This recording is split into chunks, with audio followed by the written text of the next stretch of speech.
Hello everyone, thank you so much for joining us today and finding some time out of your busy schedules to attend our webinar.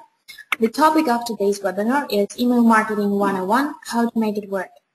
The session, as always, will include a question and answer section after the presentation, so please put your questions as they come directly in the chat box. We'll answer them all after the webinar is over. For those who have joined our online event for the first time, I'll make a quick overview of who Promoter Company are and why we think we're entitled to speak on this topic. Promoter is a company headquartered in Ukraine, but we've been operating online since 2004, providing complex internet marketing services worldwide, namely search engine optimization, conversion rates optimization, pay-per-click advertising, social media marketing, and email marketing. For more than 9 years of experience now, we have gained Google AdWords partnership certificates, a couple of nominations and awards by top SEOs, and Promotion World magazine. We are proud to be working now with more than 70% of all most prominent e-commerce sites in our country, and we are also very proud to have been successfully cooperating with brands known worldwide, such as Kingston, Longi, Bwin, Namecheap, Lucas, and others. So it all gives us enough experience and expertise to share with you today. And I would like to introduce today's speakers. They are me, Anna Korolech, I am Marketing Manager at Promoter Company, and Dmitry Makarov, our leading designer and most enthusiastic one. And now, getting close to the point. So what I'm going to tell you about today. First of all, we are going to talk about what is email marketing. Why is it so beneficial for your business? Then we will start on how do you start doing email marketing. So what are the points of the checklist that you have to go through to do well?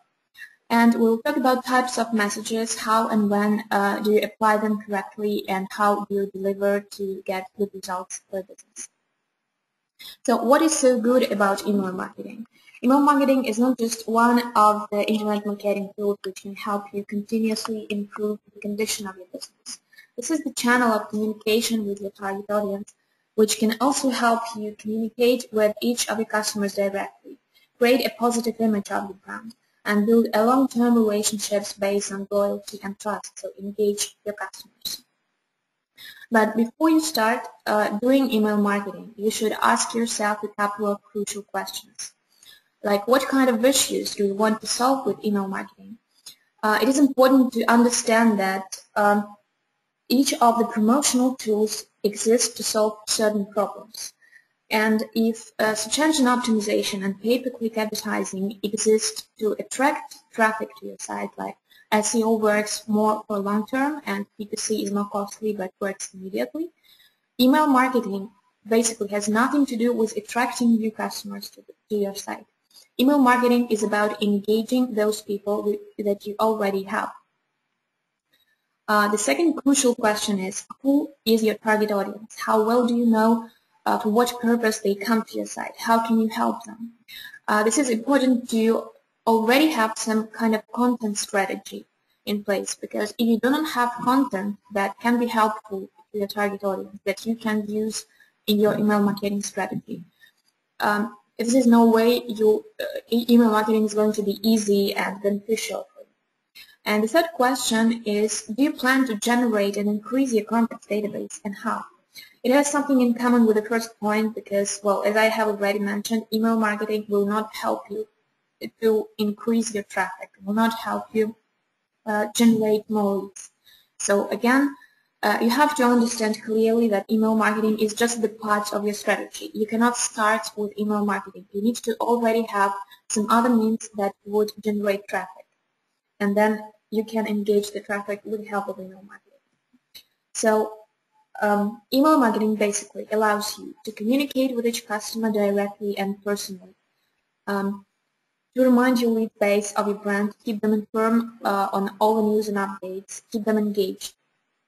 And also you can wake up your dormant clients, those that have kind of signed up for your newsletter or bought some products ages ago and have not checked in since then. So you can wake them up, you can sell and upsell to them. And of course the possibilities of email marketing are very wide, but particularly delightful is of course the personalization of the message in email marketing. And it is one of the main differences of email marketing from spam. And as I mentioned it, I'm bound to put it, well, directly, how spam is different from email marketing. So basic characteristics of spam are that spam is generic message which is sent to a huge list of addresses that were not voluntarily given by the holders. For example, I am never asked to be sent each day a letter with personal horoscope. I've never signed up for that. I never shared my personal email or anything. But I still get it, and I can't opt out from receiving those letters because one more striking feature of spam messages is that they hide their opt-out links, or they just don't use it at all. Or, for example, they provide an opt-out link, but if you follow that link, you get to the site where you are, again, swarmed and pitched by thousands of other advertisements. The next feature is that recipient's email address is not in the to or copy fields. Spammers do this because they usually send it out to thousands of email addresses. So they hide your recipient's email address because you are not alone there in the to or copy fields. So there is like 1,000 of other emails, so they don't want you to know that this is not a personal email. And they also don't want you to know other email addresses that get this email. And the third feature is that the body of the letter, of a typical spam letter, contains some triggers, like, for example, pharmaceutical terms, Paris, Viagra, and etc., etc. Overuse of the word free in the body of your letter can also trigger spam filter. Overuse of caps lock, overuse of bold font, and text coloring, excessive text coloring. So those are the things that you also should keep your eyes, well, open for. Try not to use in your email marketing campaign. And what is email marketing? Well, email marketing is smarter than that. It's smarter than spam. According to statistics, each $1 invested in email marketing for e-commerce businesses brings an average of $44 back. And customers who came to online store from email blast tend to spend 83% more time on site than a usual visitor would. Also, 33% of marketeers tend to believe that email marketing is like the best advertising tool ever. And the rest of them, not being so huge fans of email marketing, still include it into their overall promotional strategy as a must-have. And which areas of business can benefit the most from email marketing? Here I suggest to look at some statistics by such companies as HubSpot, MailChimp, and Icon. You must have heard about them because those are the guys who provide email marketing software and marketing automation software. So they are very popular worldwide. They have access to a huge amount of data about emails. So I think that their data and their statistics and their research can be definitely trusted. So what do they tell us?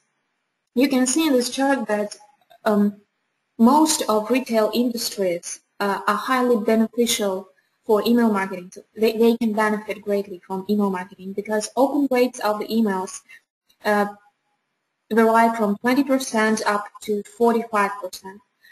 Click-through rates are also pretty high, so 2% to almost 5%.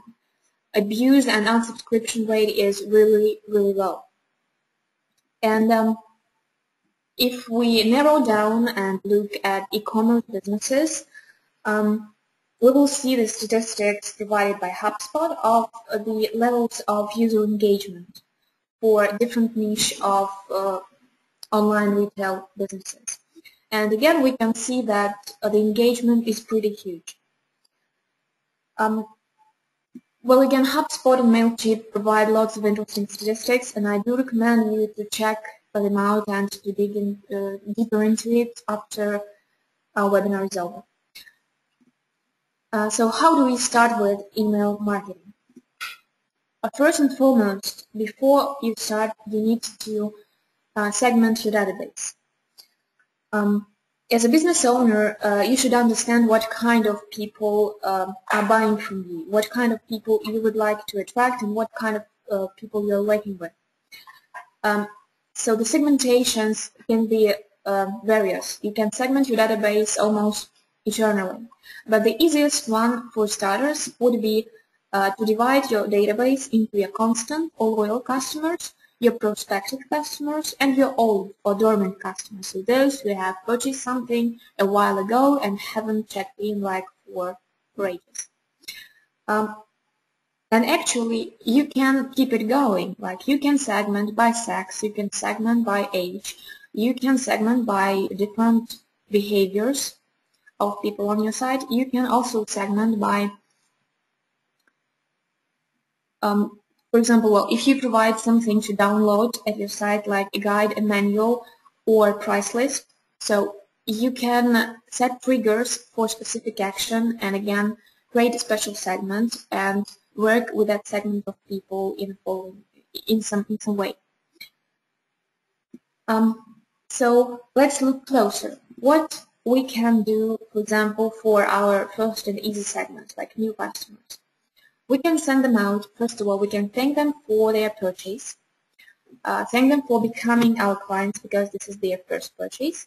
Then we can offer them related products related to their first purchase because this is an easy upsell, can be an easy upsell. Then we can offer them some kind of our site introduction of the services that we provide, probably explain some tools or offers that work on your site. And of course, if your marketing strategy allows it, you can offer some contests, special offers, and something else for the newbies. Constant and loyal customers, what we can do for them. First of all, we need to thank for staying with us. We need to show that we care. It is a must to offer some kind of loyal client bonuses, special statuses like a golden client, diamond client, platinum client, or something like this. Then it is a smart move to ask for a review. It is not very good, well, it's kind of risky to do it with new clients because you don't know how they feel like about your brand. And if this is a custom and loyal customer or subscriber, you understand that it is safer to ask for a review so that you have high chances to get positive feedback. So this is something you can definitely do with your constant client base. And of course, you still can offer some related products to them. Prospective customers. First of all, you thank them for subscribing. You can offer them some kind of survey or questionnaire to get them to know better. Maybe you can ask why they are being not that active, why they are not buying anything from your site. Well, maybe something hampers that decision. Maybe you can help out with something. And again, do some site introduction. Showcase your site range, what your services are about, what your products are about, and try to engage them to become your customers. What can you do for old or dormant customers? First of all, you need to showcase again your care and interest. Ask, well, what has been going on, why they haven't checked in for such a long time. Ask for feedback, but this would be a different kind of feedback, not the one that you asked from your custom subscribers. So this would be the feedback that would be private, just for you. So this is the chance for you to find out what is wrong with your services. Maybe those customers, they never came back because somebody was rude to them. So this is something that you would like to know as a business owner. Then you can offer products and services related to their previous purchase. And again, as those people have not been at your site for a while, you can offer them some news, well, something new that you have added to your site since their last check-in. Let's look at one more example, one more segment that we can use in email marketing campaign. This is a very typical issue of e-commerce websites. It is called abandoned shopping cart issue. So the typical case when people come to your website, they surf, okay, they stay on the site for a long time, they add some products to their shopping cart, but then just never complete the purchase and leave. How can email marketing help you out here? We can do it in 3 layers. We can try to solve this problem. First one is going to be the letter sent out in 30 minutes after the inactivity. This is a gentle reminder that the purchase was not completed. You need to clarify the reasons for yourself why the purchase was not completed. Maybe it was, maybe the customer was just distracted by something, and then this email will definitely fix this. He will just go back and finish his purchase. Maybe there was some bug at the site, so this is something you definitely want to know, and you want to help your customers out. So you definitely want to keep it the data in your cookies. Well, and if this first letter does not work, in 24 hours we can send the second one. This is going to be the reminder that the store still holds the selected products for the buyer. So this is again a kind of care about your customer. You remind him that we remember about you, that we reserve those goods for you, and we are going to wait till you make your decision. And the last letter, if those two don't work, can be sent in 2 or 4 days. There we can inform that we regret that the buyer didn't make the decision to use our services or buy our products, and that we no longer hold them for the consumer, and that the shopping cart is again empty. Some businesses also choose to send special offers and discounts to abandoned cart customers, but I would say that this is not the best idea, because actually there are lots of shrewd customers who will quickly figure this thing out, and they would delay their purchases on purpose just to get discounts. So this way or another, in any way you cannot leave your abandoned shopping cart customers unattended. You should still send them your informational and other supporting blasts. And one example of great abandoned shopping cart email is of Doggy Loot. I for sure wouldn't resist this cute doggy in my email, and this great line, please don't disappoint your dog. This is definitely a very good try to return your customer back to the purchase. Now it's time to talk about time frequency and other pitfalls of email marketing. To learn how to do the right email blasts, you may read tons of clever books, listen to dozens of conferences and webinars, but the best experience is always not secondhand, but your own. But of course, there is a set of basic rules that should be taken into account in the consideration. So I suggest that we walk through the frequently asked questions that naturally arise every time you start an email marketing campaign. So the first question that naturally arises is, where do I tag my contents? And the answer here is pretty straightforward. So you download it from your website. If you're selling anything on your site, or you offer certain services, people would certainly leave the information about them on your site. Just always remember to keep a field for their email on your site. Actually, email is pretty much all you need. Ideally, online sign-up form must work with a minimum of fields, like first name or maybe first and last name, and email. Plus, make sure that your subscription or sign-up form is visible and not obtrusive on your site. Where is the best place for this form on your site is another issue, and this is something that definitely should be tested. Because for every business, for every design, it is different. There is kind of rule of thumb that people of European culture or like Western culture, they tend to look at the page in the shape of letter F. So everything that goes on the left side gets more attention. But again, it doesn't stop many businesses from putting their sign-up forms on the right. and still they get like more conversions and more signups. So this is where you probably should definitely do some A/B testing and look what works better. And let's look at some good examples of sign-up forms. This is the website Don't Cook, Just Eat. A terrific idea, our website, and they actually are doing very good branding, so everything is in line and everything is in the same style. So this is very informal, this is kind of humorous and fun and friendly. And they put their sign-up form on the left, but at the bottom of their site. And when you sign up, you actually get this kind of confirmational page, which is, again, great, humorous, totally in line with the whole brand image and the style of the site. Tiffany have chosen to create a pop-up for their newsletter sign-up and subscription form. This is a big German cooking portal which also sells food.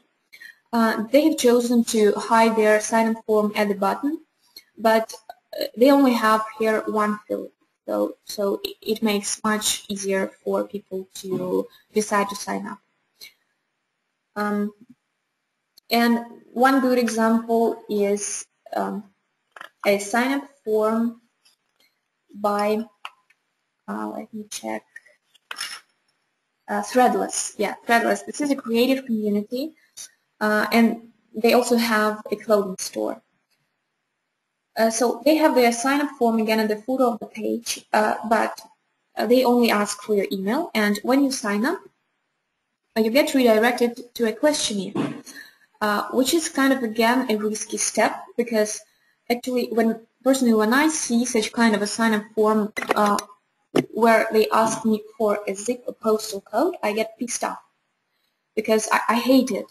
Why do you need my zip code? I never can remember it. Why would I? I never use snail mail. Zip code is something like from the past for me. And I would definitely not finish filling out this form. But they are not taking any risk here because they have already taken my email. So they already have me in their contact base. And now, well, for those who are not freaking out that easily as I am, they will gather their information. They will know lots of things about them, like birthday, country, the size of their shirts, and Twitter, and etc., etc. So this is a very smart move. This is an example from HubSpot website. So HubSpot, as I have already mentioned, are the guys who are doing marketing automation and email marketing professionally. So they are very good at this. This is their blog, and besides usual sign-up form, they also offer some free things, free products, free manuals, guides, or in this case it was a free Chrome plugin. When I downloaded it, it was all free and they asked nothing from me, so I was pretty shocked at once. But then when I started using this plugin, here's what I saw. So again, they asked me to create an account, to sign up, to provide my email address, and well, it's not that easy, but very smart from them. This is an example from Search Engine People, if I'm not mistaken, and again, this is a very typical example for B2B sites, for consulting sites that offer some kind of consultations, audits, and etc. So they offer free checklists, manuals, electronic books, and etc. When you click on that, you'll get redirected to a landing page with a sign-up form, where again you have to fill in some fields. To my taste, this form is far too big with too many required fields. I will leave this first name, last name, and email. And again, HubSpot are doing very smart things. So when you first download something from them, you have very little required fields. But every time you are downloading something else, they would ask you for more information. So they would add like your company, your marketing challenges, your goals, your birthday, whatever. So this is a very smart move. This way they can collect more and more information on their content base. So the next issue with email marketing is how often and when should you send your emails. I hate to generalize here, but well, again, it all depends on your business, and it is the matter of testing. Of course, in a very general way, like once in every 2 weeks is pretty much okay. Once in a month is not okay. Well, people have time to forget about who you are. And again, twice a day is too much because you can annoy your base with those emails. If we look at the statistics provided by MailChimp, you will see that according to their research, the best time of the day to send out emails is between 1 p.m. and 3 p.m. And here is the research that HubSpot reveals. It is according to mobile email usage. So by mobile email opens, the best time is early in the morning, like 6 to 8 p.m. And then the activity gradually declines. The reason for this is probably the schedule of business people. So usually they have time to check their email early in the morning, first thing they do when they wake up, or first thing they do when they come to their offices. Then they just plunged into work, and well, the next time they have time to check their email is somewhere after lunch. So this is what MailChimp reveals, around 1 p.m. to 3 p.m. And if we talk about days of the week, this is how it's going to look like. Again, statistics provided by MailChimp. It shows that Tuesday, Wednesday, and Thursday would be the best days to send out emails because they tend to get the highest open rates. And about the frequency of sending letters. Here again, it is very tricky, and you definitely want first-hand experience for that because it greatly depends on the niche and the industry. But according to this statistics by Eloqua, we can see that lower email frequency gets higher clicks, yeah, but fewer responses. So this means that if you send more emails, you are probably going to get a response, but the click-through rates of the links in your emails will getting worse. And we should move to the kinds of letters and their delivery. By the intent of the letter and its content, we can define informational, transactional, and promotional emails. Informational are basically those that contain the last sales pitch. Transactional is something that you usually would get after you complete a purchase. And promotional is something purely like promotional in its character, like pure advertisement or something. And by the way of delivery, by the kind of mailings that your letters get, we can divide them into triggered and regular. Triggered would be those that are triggered for specific action of the user on the site, or regular are usually something like a newsletter. Yeah, so it's something you send out each month or each week, or something like this. And let's look at some examples. So again, here is an example of regular informational letter. The goal of this informational letter is to be useful to the recipients. This may be a manual on the correct exploitation of the product, a selection of interesting articles on the topic, some expert advice, an overview of useful services, books, and blogs. For example, this is a letter from PrestaShop. PrestaShop is one of the largest e-commerce platforms in the world. Their newsletters are totally pitch-free, so they do not sell anything directly there. They just send out free advice and some best practices for e-commerce website owners there. And this is a very smart move again because this is a way in which you can increased level of trust to your brand. So you are not constantly annoying your customers with pitching them, buy something, get something from me. No, you can also just send out a purely informational, purely helpful letter just for me, just for the receiver. If we talk about Asus, for example, they never send out purely informational blasts with no sales pitches. So even in this example where they offer to take a look at some new collection of jewelry, they still pitch me with an offer of 30% off on accessories below the fold of the email. One more example would be from Shopify. Shopify is one more e-commerce platform, rather popular nowadays for its affordable solutions for small businesses. They send out a great, simple but very informative newsletter without, again, any salesy text, and with lots of useful information on their webinars, best articles, their blog, and some new features introduced. This is a very smart blast, as it does not irritate me with straightforward pitches again, but it catches my attention with useful events and articles, and encourages me to go back to their site to check them out. And this is probably where I'm going to be pitched definitely at some point. Something to remember when you are doing regular informational messages, those messages will definitely require lots of manual work, because it's not something you create once and then just put it on schedule and it is sent out every time the same thing. No, here to make sure that those letters are going to be read, that people will find them helpful, you need to draft them every time manually. So you need to choose those best articles for the week or for the month or etc. If you talk about triggered messages, so again, they are generated in response to an action of the user on your website.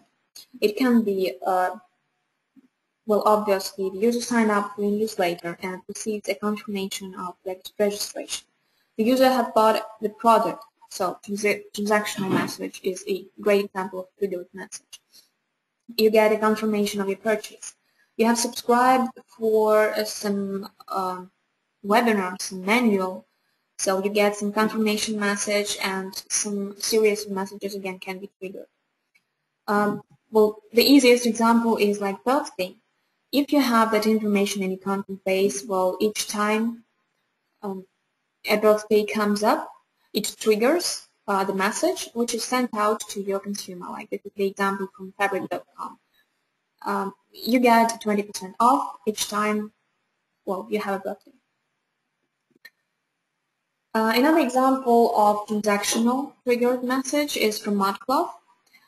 Here we can see that they do not pitch me with related products here, they just confirm my purchase, but they have a small call to action with invite friends and get $20 off, and they highlight the sale button, and also offer me to again go back to the site.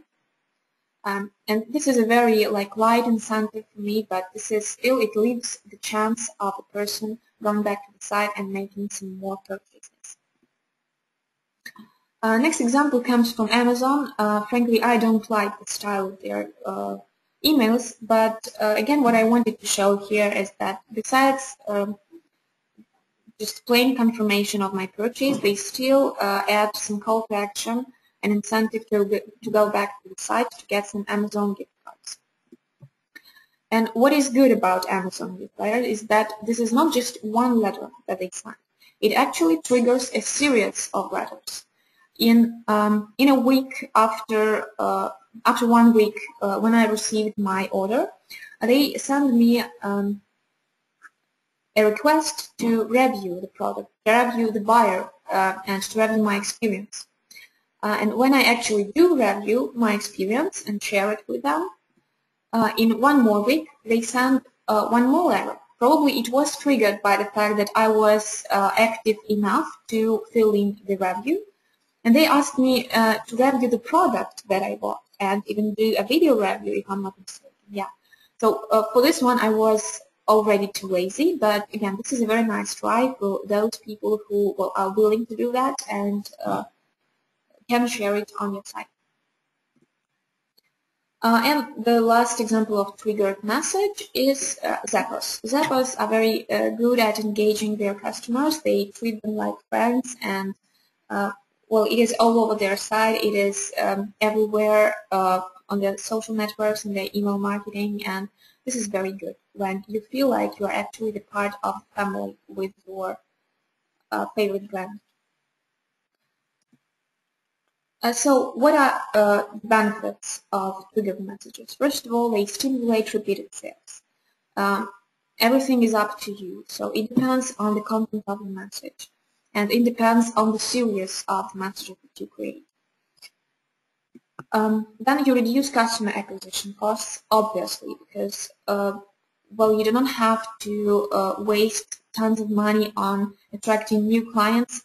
You can reuse the people, well, so to say, that already are at your site, and this is going to be much easier and much cheaper, obviously. You can wake up your dormant customers.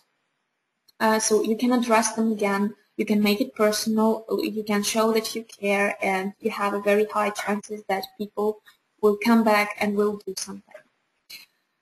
It allows you to reduce the abandoned shopping cart problem. Well, I have talked about it much, so I won't stop here. Obviously, you can build loyal and trusting relationship with your subscribers. So if you segment your database well, if you create creative and thoughtful series of triggered messages, it will definitely do you some good. And you can save time with triggered messages because this is the case when you create the message once, you spend time on it once, and then you can send it out for a very long time to a specific segment of people. Because when you define the segments of your database wisely, again, this saves you time and allows you to create a good series of triggered messages that you can save for a very long time. Promotional messages. Well, promotional messages are, well, unlike other types of messages, they allow direct advertising in the letters. Of course, this does not mean that you can openly impose your offer and boldly drive sales. No, still smart brands do just write accent on products and benefits of the store, and overall intent is still kind of information. But if you do purely promotional messages, you should make it clear for the subscriber, well, why this message is good for exactly him or her. For example, this one I got from Booking.com. This is purely promotional, so yeah, they offer some kind of discount, but why would I want to use it? But actually, they have thought about me, they have collected information on me, and they offer me London. And at the bottom you can see UK, USA, and Ukraine. And those are exactly the countries that I checked on their site recently. So this is very high chance that I'm still interested in getting accommodation for those countries, and that I'm going to go back to their site and use this offer. This is an example of Share. Again, kind of smart way to attract people to the site, a smart promotional message, because it does not just pitches me with new products, but it offers me to get 20 euros off if I go back to the site and pick something nice for me. And of course, it is very important to talk about email marketing platforms, as we're doing email marketing. How to choose the best platform. Personally, I advise you, if you are going to be serious about your email marketing, to go for more trustworthy, more complicated software like Acton and HubSpot. Those are not just email delivery platforms, those are marketing automation platforms. So they will not just allow you to check your messages like for spam filters, to create series of triggered messages, to conduct A/B testing of your messages, get statistics about the messages that you send, but also they will help you to generate more leads. They will actually help you to increase your contact database. They usually offer different sign-up forms, generation options, landing pages, They offer integration with most famous CRM software and other databases. So this is a big opportunity for your business. But the only caveat here is the cost. The amount depends on the size of the content database that you have, and it may vary from $500 a month for Exxon for 1,000 contacts, and it can be more. For HubSpot, it is even more, so they charge like $200 for 100 contacts and 1,000 per 1,000 contacts. But again, this is if you already know what you are going to be doing and you are sure that this would probably pay off for your business. If you just want to give it a try, there are much cheaper options like MailChimp, Unisender, or Smart Responder. Here are the prices for their email delivery services. They are for per month per 1,000 contacts. But here, of course, you won't have lead generation options. You won't have that huge level of support that you would have with Acton and HubSpot. But you will have all basic things you can do with email, like sending, creating trigger messages, A/B testing with MailChimp for sure. I'm not so sure about Unisender and Smart Responder. You will have your analytics, and well, for starters, it can be enough for small businesses. And of course, to be good at email marketing, you will have to read a lot about it. So here are some of my must-read and must-follow recommendations. They again include Acton and HubSpot resources and blogs. They have lots of manuals, charts, researches, and well, it's really helpful. Marketing Sherpa blog also shares lots of information on email marketing, which is very practical and up-to-date. Return Path is a huge, very famous worldwide email marketing company, so they also share some very good guides. MailChimp and Informs. And I definitely advise you to subscribe to big brands like Uncommon Goods, Zapata, PitchUp, Mashable Wine, Zappos, Essos, PrestaShop, and well, I can go on for a long while, but you definitely should sign up for the newsletters of your competitors because you definitely want to know what they are good at and what they suck at to make use of it, to benefit from this. Well, this is all. Thank you very much for your attention, and now I'm giving the floor to Nikki.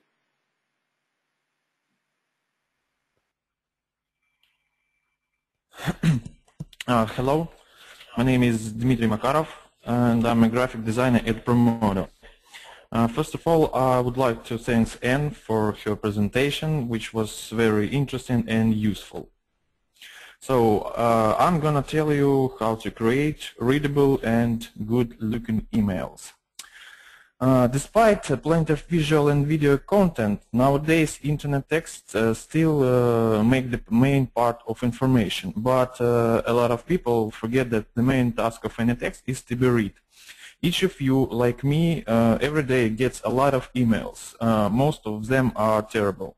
Even if the content of these emails is good and useful, it's very hard to get the main information from them. What I'm going to tell you today, I'm going to tell about basic typography skills, and going to tell you about visual design of your emails, and I'm going to show you some good and bad examples. But I want to say that all advices and tips I will bring to you, they are really just advices, some kind of basic rules. You can use them or you cannot. It's up to you, but you'll see that it brings good results for visual attractions of your emails. Our goal is to give our potential clients, recipients, emails with useful content and great design. So let's start. We're going to start with the main thing. It's called text block. Text block is part of the text that type in the similar style from the beginning to an end. Same font size, colors, and so on. Text block can contain one paragraph, one sentence, or even one word. As you can see on current slide, you can easily identify two text blocks. As an example, it's title and the main text. What about the text blocks? The main point of text blocks is width. Too wide blocks is uncomfortable for reading. You'll be tired of reading by the end of the third line, for example, as you can see on the first example. But in other case, too narrow looks like poem and actually seems not seriously. Comfortable for reading and good-looking text block is of average width. I recommend, from my experience and experience of my colleagues, from 70 to 150 symbols in a line. As you can see, it looks good and nicely readable. By the way, British scientists said that the more books you read, the longer line you can easily read. One more reason to read a lot. Now I'm going to tell you about alignment. Alignment is the way your text is located relatively to the vertical imaginary boundaries. You can align your text in 4 ways: align left, align right, align center, or justify. Let's talk about these 4 ways in details. First of all, align center. Align center can be used for big text blocks. It's very uncomfortable to read. As you can see from the left, it's some kind of a raised edge, so it's uncomfortable. But align center looks good in title, so there you can use it. Align right. Align right also can be used because all of us from childhood get used to read from left to the right. But you can use this alignment in additional text blocks such as signature, for example. Justify. Justify is a really hard alignment. You really must know how it works to use it in your text. Automatic methods in different programs mostly gives us very bad results. You will have to do a lot of align job manually, and it's time and so on. So just leave justify alignment for professional designers. As you can see in the first paragraph on the last line, there are too many space between words. We can use it. And the last and the best way of alignment is align left. The most comfortable and readable method of alignment. It's a must. We get, as I said, we get used to read it from the left to right, so let's keep it. The next point is hand punctuation. It's not so difficult as you can think, but it means that all quotes, dashes, parentheses, and other symbols that look out of the imaginary boundaries from the left of your text block, you should align them to one line. As you can see on the second example, there is such a pink line, and it shows that text looks better than on the first example. So the next point is paragraph. The text cannot be read without paragraphs, as we will be more focused on how not to get lost in the lines than on the content. You need to divide blocks logically into paragraphs and share them with blank lines. Help your recipients with more comfortable reading, because if I will open the letter from the left, right example, I would immediately close it. Let's go further and let's talk about font size. Obviously, as we all know, the smaller the font size of the text, it's the worse it reads. But using the small size can be suitable for information that should not be read. For example, as you can see in here, it's sometimes it's kind of the text in the description of terms and conditions. Too large text, not in the title, also looks complicated and not very pleasant for reading. You should never use it or use it carefully. Therefore, we take an average value which would be suitable for us and which you like personally. Usually this is the range for the font at resolution of 72 dpi is from 13 to 18 points. It will look great and it will be readable. Now let's talk about leading. Leading, it's the distance between the baselines of successive lines of type. It's a very, very important element that affects on the readability of the text, which in any case we shouldn't neglect. Here, for example, is unreadable text because of too little leading values, so it's hard to read. No. we don't use it.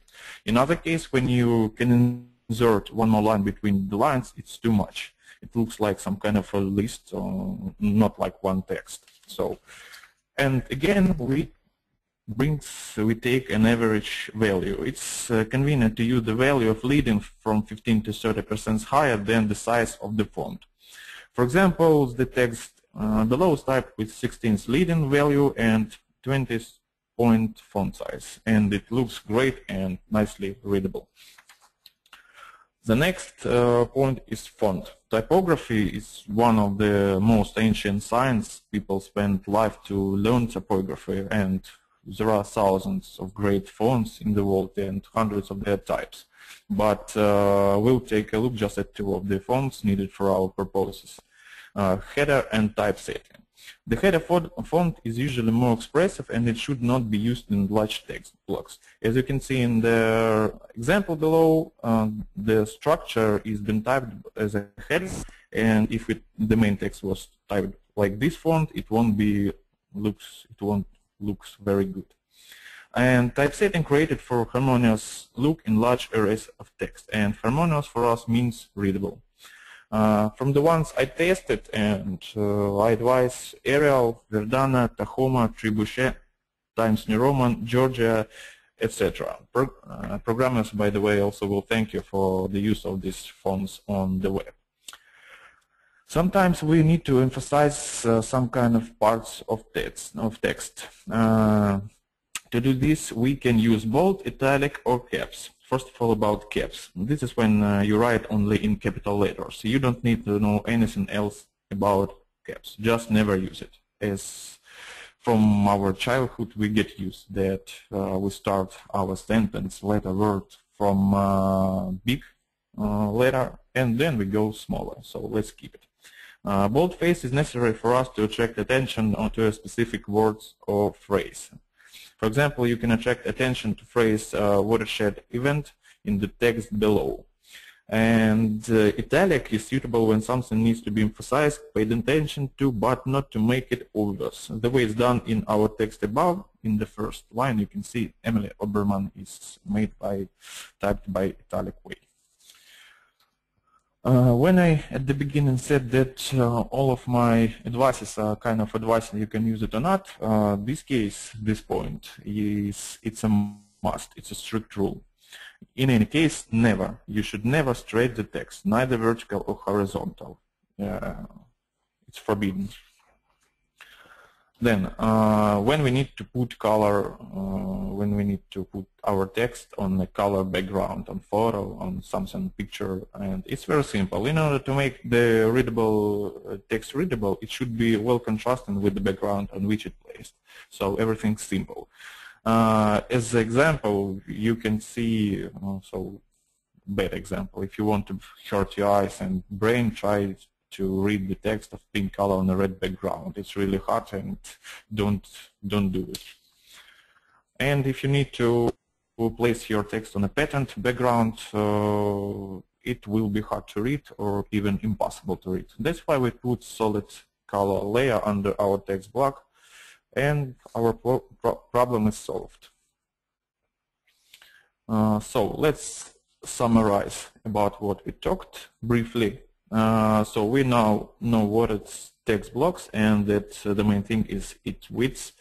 Now we know that we should use alignment left. We won't be using hanging punctuation. We will logically separate text with paragraphs. Now we know about fonts and their types and size. We know about leading. We know how to use and when to use bold, italic, and never use caps. From this time, we will never stretch the text, and we know how to put text on color and patterned background. Now, I'm gonna show you quickly some bad and good examples. Let's start with the bad. And all these examples are from my email, so it's live examples, I would say. So first of all, it's a newsletter from Digital Import. It's great radio, online radio. I listened for for about 5 years, but when I get this message, I didn't understand what they are trying to say to me. Have you heard the news? New DI beta features, and what are these features? Only after a couple of weeks or maybe a month, I understood by using this radio that they were trying to tell me that now they have a function of like and dislike, and now I can comment music. But so they couldn't bring it to me by this letter. The second letter bad example from Design Boom. Design Boom is a great site about beautiful things in our world, but I don't know why with this. What's wrong they made with their newsletters? First of all, they don't use caps, so everything from small letter is hard to read. Then why do you use Twitter, Facebook, or Pinterest like this? You can put small social icons in the bottom, and it will be okay. And as you can see, the text blocks are not so great as they can be. For example, readers and submissions, and then the main text, I would put a blank line, empty line. Then newsletter from Adobe. Adobe will see that it's a nice picture. We see that the text is under the text blank, a solid layout, color to read to make text being readable. But there are too many information, too many. I don't know what to, not very weak call to actions and a lot of text. Sorry, I could make it. Sorry, I would make it much more easier and simpler. When I was using this site, so I chose English version, but they decided to send me an email in Italian. I don't know why they decided to that, and you can see that the quality of the pictures and long lines of text, which I even don't want to start reading. Dreamstime brings you every week or two free pictures, but as you can see, bad contrasting, not enough contrast of the text, so it's very hard for me to read it, and the pictures are very small. Even if they are great, they are too small, so I can't. No, I'm not interested in your services. Thank you, guys. I will use Shutterstock. Now let's talk about good examples. First of all, it's from Virgin America. You can see beautiful flowers. You can see the call to action. And you can small description and shop now. Everything's great. Everything made beautiful, readable, and everything. The information gets to the recipient very fast. That's great, guys. The next one from Pinterest. Also very simple and very informative. So they say to me that there are 3 new birds to follow, beautiful pictures, and what I need to do is to follow birds. So it's very simple, and I followed all these birds. And I spent for this letter for about, I don't know, maybe 5 seconds or 10 seconds. So it's a great result. Next one is from Mobify. You can see left alignment to the left. You can see the title, the main text, which is not long lines, beautiful leading, nice colors, great pictures, good one call to action, keep reading. So it's made perfectly, I think. The next one is newsletter from Facebook for developers. They informed me that I has created my developer's account, and you can see at this example how it can how the email marketing can be looks great. Your mail with only text. without any visual content. So you can see the left alignment, you can see that color identity of the titles, and you can see that there are not many text. So the main point of this developer's account, and so the call to action button gets started. Next one is about is from Vimeo. So you can see that salutations, some small text talking about what they want from me, and two call to action buttons. So they decide their problem, solve their problem very good. And the last one is from Dropbox. So they say, hi Dmitry, that they inform me that my friend installed the box, and so I've been awarded for 500 megabytes on my bonus space. You see that for example, I'm working at my workplace. I'm very busy. I've got a lot of tasks, and so if I found time to open my Gmail or Outlook, so I take a look. It's enough for me for about 5 seconds to understand that now I have 500 megabytes, and so the problem is solved in very small time. So this is great. This is great.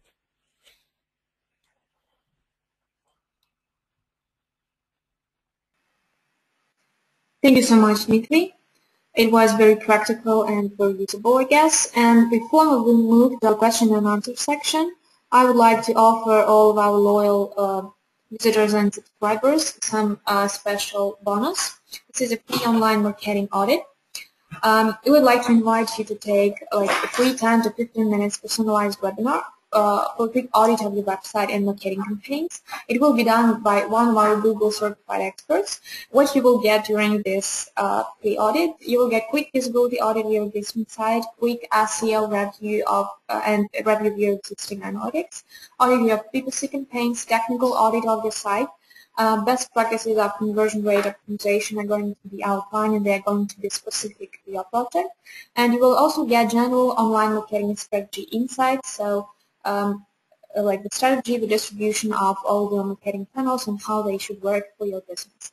Now I'm sending the link to this form where you can book your seat for this free personalized webinar to the chat. Please, you are welcome to check this out and fill in the form. And now we have a question.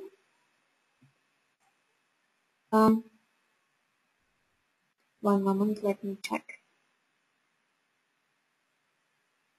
So the question goes as follows. I own a company which core competence is commercial transportation, cargo shipment, and etc. I obtained a database and plan to send spam. What advice can you give in this situation? Well, I guess you know that you put us in a difficult position because, as I have already mentioned, you cannot send spam. It is a very bad practice, but I do understand that you have already spent some money and you cannot just leave it at this. Yeah, you want to use it, and probably even if I am going to tell you that this is not a good idea and don't do it, you will definitely still do it, and I understand it perfectly. So if you must do it, my advice here would be to go through the list. I'm not sure of the quality of the list that you have acquired. Try to go through the list and think about how you can segment the list.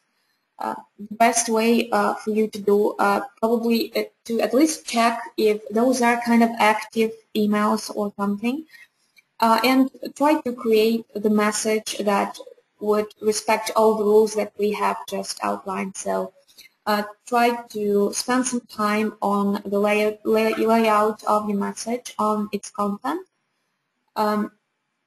and also be prepared that the account that you are going to create with email delivery software can be blocked after you send out this blast. Because if this is spam and, well, people are totally not prepared, they are not acquainted with your brand, and they know they have never given their email address to you, so most probably the open rates are going to be poor, and you will have high unsubscription rate, probably high abuse rate and opt-out rate. Well, so and for all those kind of things, email software delivery companies, well, good email software delivery companies, they block the account, so they do not allow sending spam usually. So just be prepared that this is not going to be a long-lasting account, especially if, well, you won't succeed in fooling those content base that you have. So this is my advice. Sorry. So do we have any other questions?